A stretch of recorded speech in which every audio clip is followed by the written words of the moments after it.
So I think one of the ways to win in 2025 is launching a more premium-based product. Yeah. And I personally think there's two different routes with this. Yeah. Premium-based in terms of a higher ticket market, but also premium-based based off of maybe a lower ticket market, but a more premium-based price. Yeah, what's your guys' perspective on that? Yeah, I mean, like, I love that you differentiated because I agree. They're almost like two very distinct strategies. Yeah. I would almost say like the higher ticket in terms of like just in that general category is higher ticket.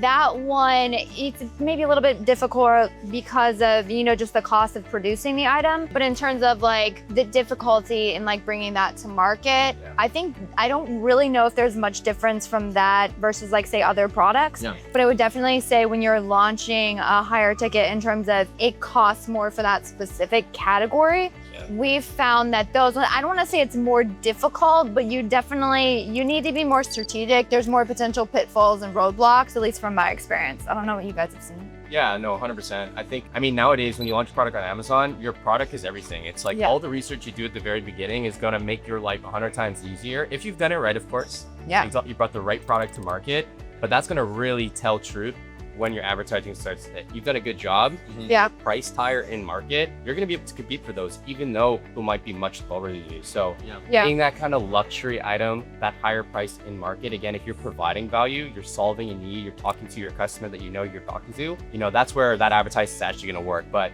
you know, diving a little bit more into the actual strategy, of course, it's going to differ, especially in like product launches, of course. Yeah. You know, Elizabeth, I'd love to learn a little bit more about what you do with your, you know, your team, your clients, and, you know, what that looks like when you're advertising for a luxury item, specifically for, again, like higher in a specific market.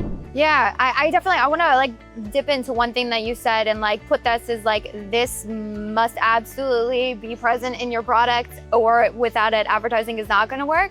Unfortunately, I do talk to brands all the time that say like, oh, we are the premium product, and maybe they are premium in terms of what they're trying to charge. But then when I go to their listings, I'm like, unfortunately, this looks like all the other $5 options. Like, if a consumer, there are consumers out there, they're like, I'm willing to pay more if you give me quality.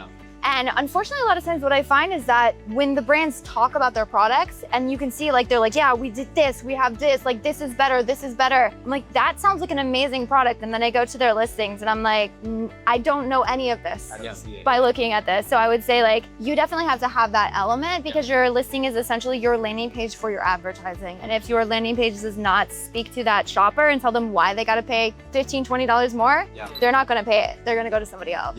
That's really good perspective. I think at the end of the day, we're not like our own website, right? We're competing on search engines. So when someone comes in, they search up a term, you see a bunch of people that likely look the same. And if you're priced higher and you're not clearly communicating that value, it's a race to the bottom. And as soon as you are competing on price, you have quite literally a losing business. Yeah, absolutely. Absolutely. I mean, the one thing with a higher price item that we have found quite often is that the conversion rates just tend to be lower. Yeah, 100%. And so the one thing that we've found is that a lot of times brands will say like, oh, top of search is best for ranking. And you do get the most visibility there. Absolutely. But if your conversion rate is lower, you might end up getting a ton of clicks, and then that might not always translate to sales. And I'm not going to say that top of search isn't always worth it. But what I have found is that a lot of times just the cost, because your conversion rate is so low, it's just not offset and worth it. And there is this like almost sort of thought process that like ranking equals must have everything top of search. And what we've seen is that's just not the case. It's really about making advertising or using advertising to help accelerate your sales. And then that is what drives ranking. And that acceleration can be had at top of search or rest of search or a little bit down the page. As long as you're hitting the velocity you need, you still will effectively help grow market share. Yeah. At the end of the day, it's testing, right? You got to test what it is for each product, and each product is different. There's no cookie cutter way to communicate your value. And when you test, you figure out what works and you capitalize on what works. Yeah, I think one other big thing about, you know, these luxury price items as well is that when you're in launch and you're ranking, for instance, you have to be very considerate of that because margin's everything in a business.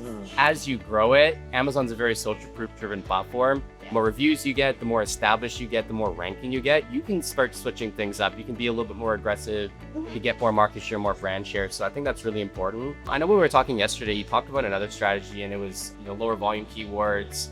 Yeah. So there's a couple things I would say that are almost kind of like layers on a good like basic foundational strategy. So I would say these are tweaks and things to keep in mind, not necessarily like, oh, this is completely different than everything I know about advertising. Yeah. You can take what you know about advertising and just apply these small things of like top of search is not maybe as important. The other thing is that with a more premium item, you're shopping for a more luxury customer. Yeah. They care about luxury. And so when you care about luxury, they're often willing to search further down in search to like find that item that they're really willing to spend more for. And this is very prevalent in things, say like clothing, maybe it's electronic item. Like those consumers can tend to be a little bit more picky, which to your point, reviews are essential here. So do keep that in mind.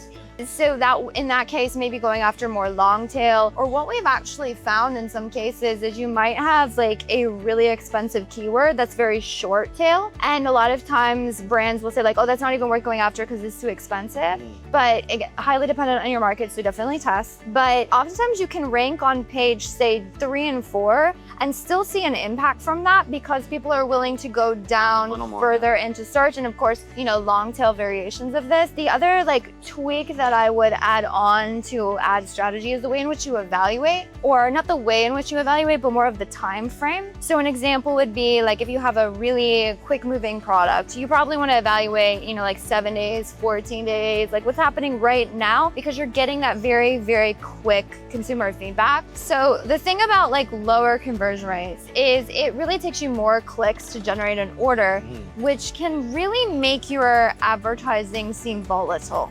Like one day, this is very common, like one day you'll have 2% ACoS and the next day it's 100% ACoS and the next day it's like 25, and you're looking at it like, what do I even do here? It seems erratic, and it's not erratic because it actually is erratic, it's a low data problem.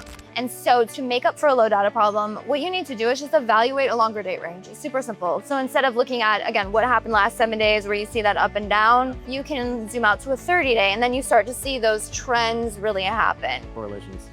Yeah, that's really good perspective. I think to kind of cap things off, at the end of the day, like an impulse purchase, I like to define an impulse purchase like under 50 bucks. Yeah. That's going to be something that's probably high converting. They're going into a listing. If they see the value, they're going to go and hit buy now. Yeah. These more premium price, let's call it 50 and above, they're going to typically do a little bit more research. I think that's really good perspective. Like look at the data. Data is king at the end of the day, and be okay to some days with a higher ticket item, we'll have a goose egg, and that's okay because it's, again, accumulative, it's aggregate data that we're looking at. And that's what's really going to give you and paint that picture on how you can scale that product with advertising.